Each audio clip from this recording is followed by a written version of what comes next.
에스라의 개혁입니다. 우리는 살면서 갱신도 하고 개혁도 해야 됩니다. 저희 집사람이 저한테 주는 쫑코가 있어요. 경제관념이 없다.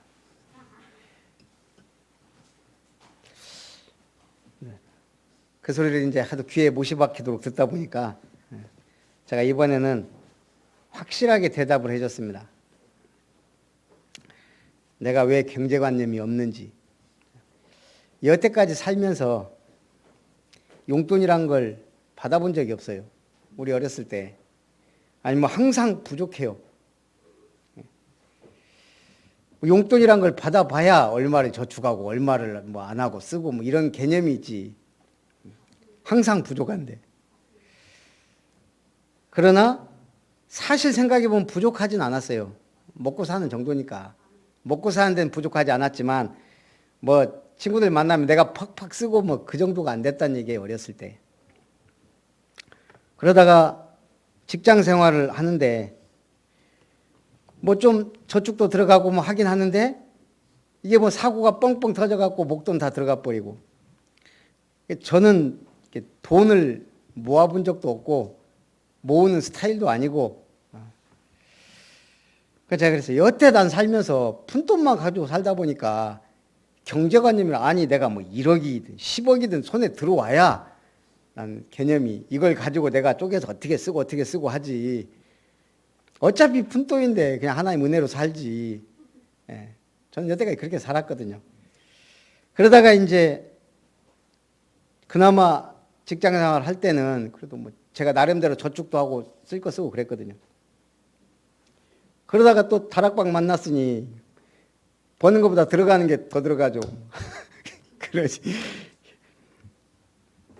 그러다가 전도사를 했는데 아니 받던 월급의 몇 분의 1도 안 되는 돈을 받으니 무슨 경제관념이 있어요. 그냥 헌금하면 없는데. 제가 그랬어요.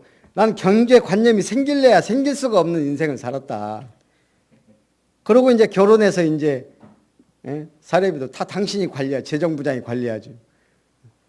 그러다 이제 교회를 개척하니까 이제 이 교회를 운영을 해야 되니까 이것도 이제 늘 월세 나올 때 되면 이번 달에는 통장에 돈이 돼. 그럼 감사하고.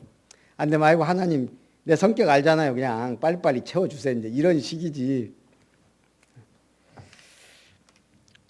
그러나 저는 그렇게 생각해요. 제가 그렇게 머리 나쁜 사람도 아니고 뭐 한 재산이 한 10억이라도 있으면 저 나름대로 관리할 자신 있어요. 100억 정도 있어도 충분히. 1000억은 말할 것도 없고. 이게 경제관념이 있다 없다는 그거는 이제 약간 그 차이. 근데 솔직히 말하면 제가 그런 거 잘 모르죠. 은행 일 뭐 이런 걸 그러다가 이제 요즘에 건물 이렇게 경매 이런 거 좀 보면서 이제 상담해 보면서 이제 조금 아는 거예요. 이제 조금. 이게 닥치면서 알아가는. 미리미리 알면 좋지만. 그래서 참 감사해요. 저는 그런 쪽에 별로 신경 안 써도 될 만큼 하나님이 복음 때문에 축복하셨어요. 앞으로도 뭐 그럴 것이고. 하나님이 성격대로 역사하세요. 그러니까 여러분 마음을 편안하게 가지시고 오직 복음, 하나님 은혜로 사시기 바랍니다.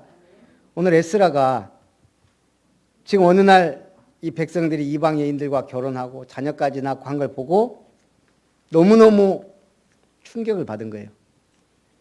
그래서 지금 백성들에게 뭐 꾸짖거나 타이르기 전에 너무 충격받아서 회개하고 슬픔을 이기지 못해 지금 통곡하며 울며 기도하는 거예요. 이 모습을 본 백성들이 찔림을 받아 회개에 동참하게 된 내용입니다. 어제 우리 처갓집 이제 묘 세단장을 했거든요. 이제 이게 봉분을 싹 없애고 이제 평비라고 하나요? 이렇게 좀 작게 해서 그 이제 화장해서 이제 작은 유골함에 넣고 이렇게 그러고 보니까 이제 묘 3개밖에 없었는데 이제 한 30군데 정도 할 수 있는 부부별로 하면은 60명이 들어가는 거예요. 좋더라고요. 근데 이제 이거 이제 일하는 사람이 이러고 이제 계속 돌아다니는 거예요. 이거 수맥. 딱 우리 쓸 만큼 이게 지금 우리 한 요 정도 우리 교회만큼 된다면 이쪽하고 이쪽은 가니까 수맥이 이게 있어요. 근데 딱 우리 쓰는 만큼만 수맥이 없는 거예요. 뭐 저야 뭐 수맥이 있고 없고 그래도 없는 게 낫다. 같은 값이면. 이 사람이 이러고 돌아다니는데 언제 이렇게 보니까 맨 위에다가 사과를 하나 놨어요. 이렇게 위에다가 저걸 먹어버릴까 하다가 던져버릴까 그냥 물어봤어요. 우리가 이제 처음에 시작할 때 우리 이쪽에서 예배드리고 자기들은 작업했으니까 우리가 예배드리고 기독교인 줄도 알고 또 거기 다 묘 비석이 다 십자가가 있고 내가 이 사과 뭐 들어놨어요? 그랬더니 그 산신님한테 놓는 거라고. 아니 우리 기독교식으로 하는데 이거는 자기가 놓는 거래요. 자기가. 그래서 당신의 믿음이니까. 그래서 제가 그냥 끝까지 사과 안 치고 그냥 놔뒀어요. 예. 하나님도 알면 불쌍한 사람인데 또 그것까지 지워버리면 예. 그러더니 끝나고 나서 또 그러는 거예요. 다 기독교인인 줄 아는데 이 돌아가신 분들을 위해서 그 옷을 2벌을 지어가지고 사서 속옷부터 쫙 신발까지 모자까지 다 해서 2벌을 사다 태우래요. 그건 또 뭐 때문에 하는지 모르겠는데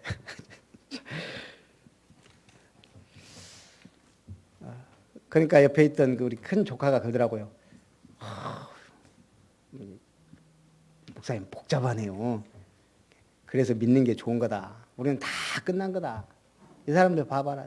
제사 우리가 제사 지내려고 해봐 얼마나 그러고요. 우리는 다 끝나고 화장해서 없애버려도 되고 묘 만들어도 되고 안 만들어도 되고 사과 놔도 되고 안 놔도 되고 그거 먹으면 되는 걸. 우리가 사실은 해방받은 자입니다. 구원받은 자요. 오늘 첫 번째 에스라가 일을 하는데 협력자들이 있습니다. 에스라가 기도합니다. 에스라는 이스라엘 백성들의 죄악을 자신의 죄악인 것처럼 여기고 애통해하면서 자책하는 기도를 드렸습니다. 이때 에스라의 심정이 어땠을까? 자기 이름을 생명책에서 지우고라도 자기 동족이 구원받기 원했던 모세의 심정이 아닐까? 내 동족의 구원을 위해 내가 그리스도에서 끊어질지라도 원하는 바다 했던 바울의 심정이 아닐까? 그런 생각이 듭니다. 오늘 우리도 가족이나 만나보면 참 답답하잖아요. 우리는 복음 받아서 누리는데 못 누리는 분들 보면 참 안타깝고 답답해요. 우리가 그런 심정으로 복음을 전해야 될 줄 믿습니다. 이스라엘 영적 지도자인 에스라의 겸비하여 애통하고 회개하는 모습을 본 이스라엘 백성들의 마음을 자극했습니다.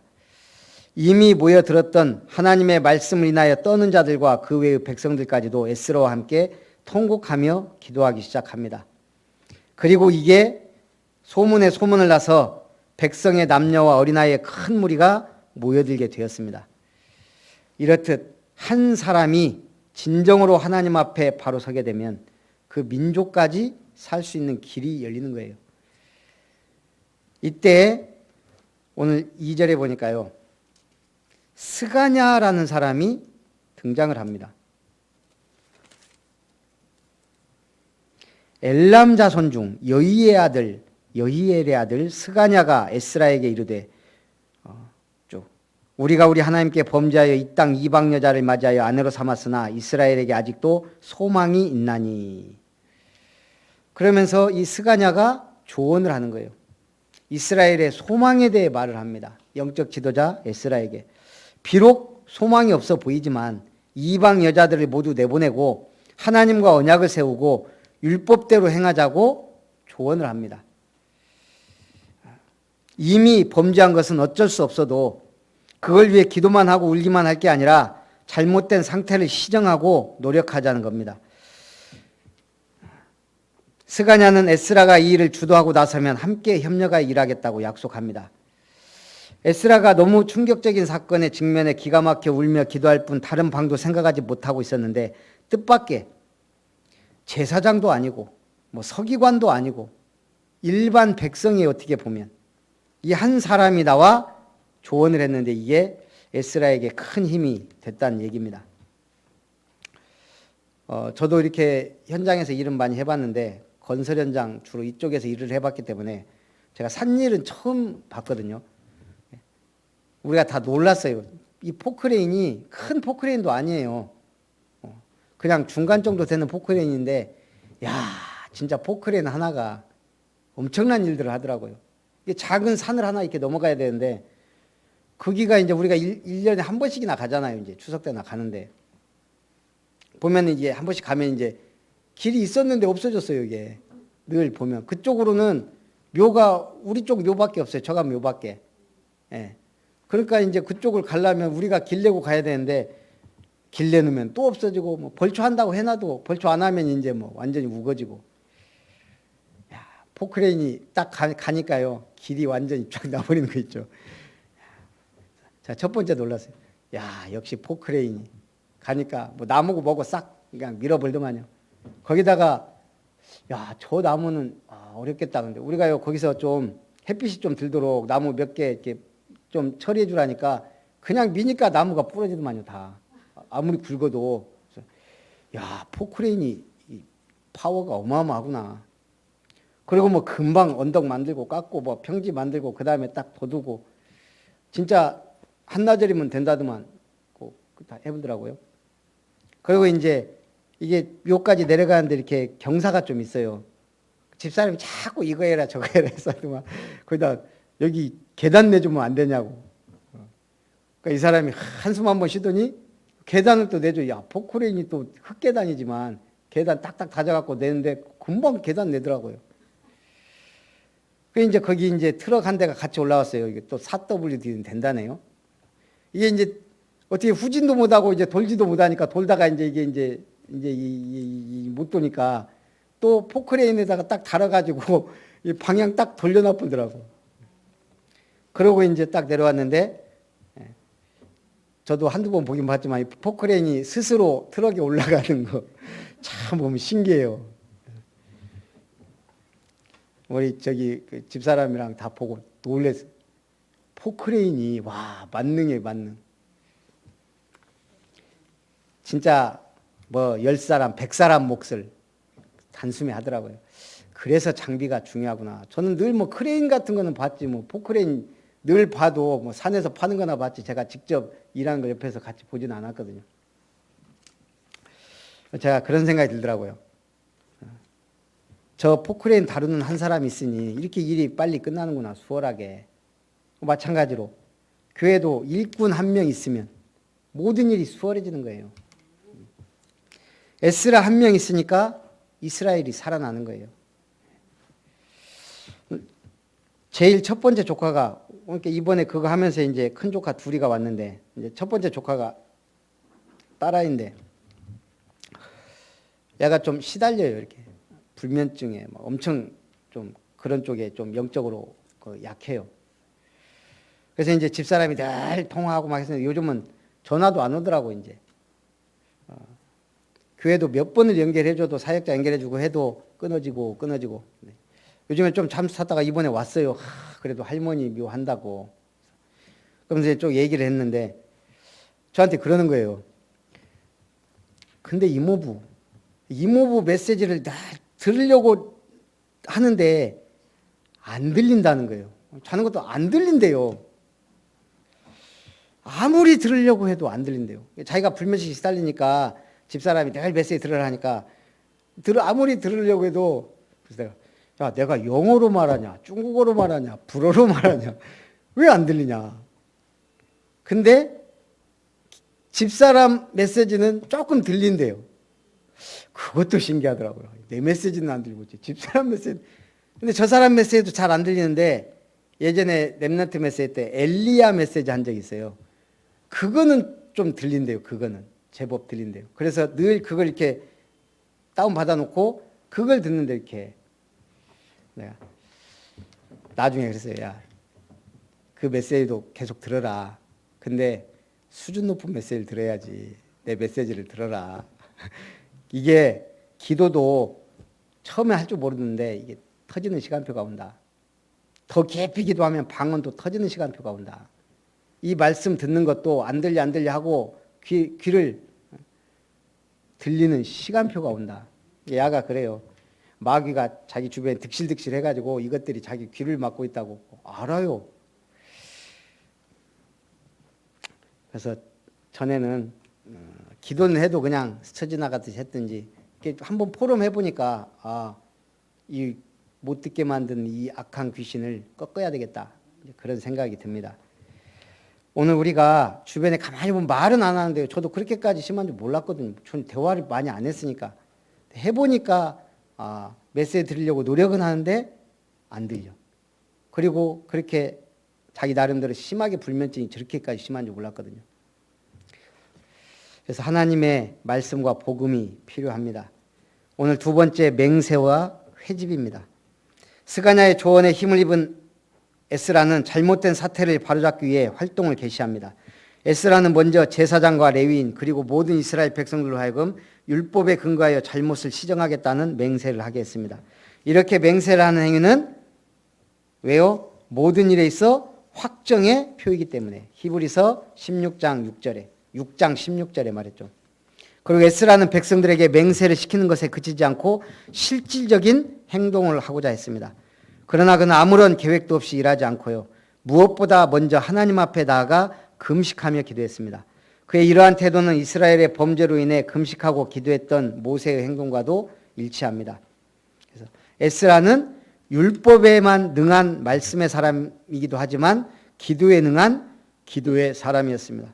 이윽고 에스라는 모든 이스라엘 백성에게 예루살렘으로 모이라고 공표합니다.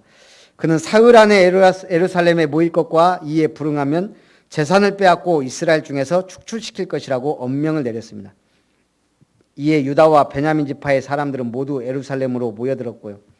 이들은 모두 하나님의 전 앞 광장에 모여 앉았고 이들의 잘못을 질책하듯 큰 비가 내려 침울한 분위기가 한층 심해졌지만 하나님의 경고하심으로 알고 더 기도하게 되는 일이 발생했습니다. 우리말에 덕분에라는 말과 때문에라는 말이 있습니다. 덕분에가 좋아요, 때문에가 좋아요. 이 차이는 어마어마합니다. 덕분에는 언제나 긍정적인 태도를 반복적으로 선택하여 경영의 신이라 불린 일본의 전설적 기업인 마쓰시타 고노스케, 우리가 다 아는 얘기죠. 제가 몇 번 했었는데 이 사람 94세까지 살면서 수많은 성공 신화를 이룩한 사람입니다. 이 사람이 자신의 인생 승리 비결을 한마디로 덕분에라고 고백했습니다. 저는 가난한 집에서 태어난 덕분에 어릴 때부터 갖가지 힘든 일을 하며 세상살이에 필요한 경험을 쌓았습니다. 저는 허약한 아이였던 덕분에 운동을 시작해 건강을 유지할 수 있었습니다. 저는 학교를 제대로 마치지 못했던 덕분에 만나는 모든 사람이 제 선생이 되었고 모르면 묻고 배우면서 익혔습니다. 참 멋진 인생이에요. 이게 때문에지 어떻게 덕분에 돼요? 그러니까 성공하는 거예요. 모든 사람들이 다 때문에 난 이거에서 안 되고 저래서 안 되고 이것 때문에 저것 때문에 탓을 해요. 남들 때문에 이렇게 요 모양이 됐다 한탄하고 있는 사람이 많습니다. 오늘 우리가 부정적으로 한탄하며 탄식하는 때문에 응답을 못 받습니다. 항상 감사하며 덕분에로 사시기 바랍니다. 그래서 세 번째는 개혁입니다. 자신들의 범죄와 큰 비로 인하여 떨고 있는 백성들 앞에 나온 에스라는 분명하게 그들의 죄를 지적하고 돌이킬 것을 말합니다. 이방 여자를 아내로 삼는 일은 이스라엘의 범죄를 더하는 일이므로 그것을 하나님 앞에 자복하고 이방 여인을 끊어버리는 것이 에스라의 단호한 요구였습니다. 이걸 읽으면서 어떤 생각이 들어요, 여러분은? 야, 에스라가 잘했다. 그런 생각이 드나요? 저는 정이 많아서 그런지 심하다. 이런 생각이 들더라고요. 이미 결혼했는데, 물론 구약에 있지만 좀 심하다. 거기다가 자녀까지 낳은 사람도 있는데 그 쫓아내면 어떻게 살라는 거예요? 그래서 우리가 사실은 성경이지만 저는 여기에서 그렇게 생각해요. 이게 100% 맞는 건 아니에요. 에스라는 이렇게 개혁을 했어요. 하지만 이거는 유대주의 사상이 가미된 거예요. 이방인들 다 같이 살 수도 있는 거예요, 사실은. 하나님을 믿게 만드는 게 중요하고 율법을 지키게 만들면 되는 거예요. 근데 제가 볼 때는 좀 심했다. 제가 이런 생각을 하고 있었는데 어느 그래도 보니까 그렇게 얘기를 해놨더라고요.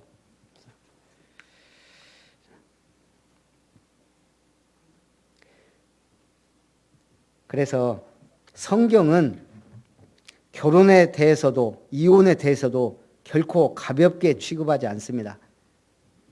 가정 중요해요. 왜? 또 자녀 때문에.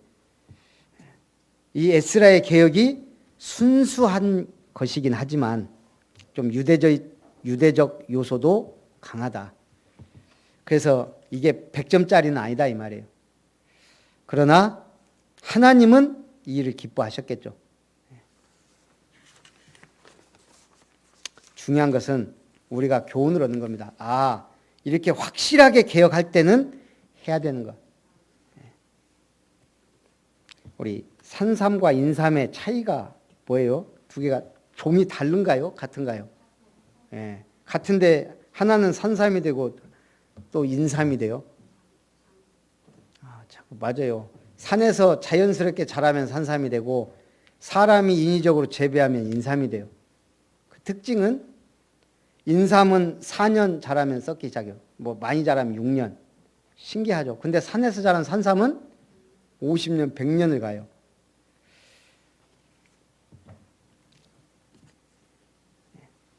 그러면서 약효 차이도 인삼에 없는 40개 성분이 있다 그래요. 산삼에는. 그러니까 이게 차이가 어마어마한 거예요. 같은 씨인데 우리도 마찬가지입니다. 우리는 하나님의 사람입니다. 사람 때문에 인본주의 이런 것들이 우리의 성장을 막고 응답을 막습니다.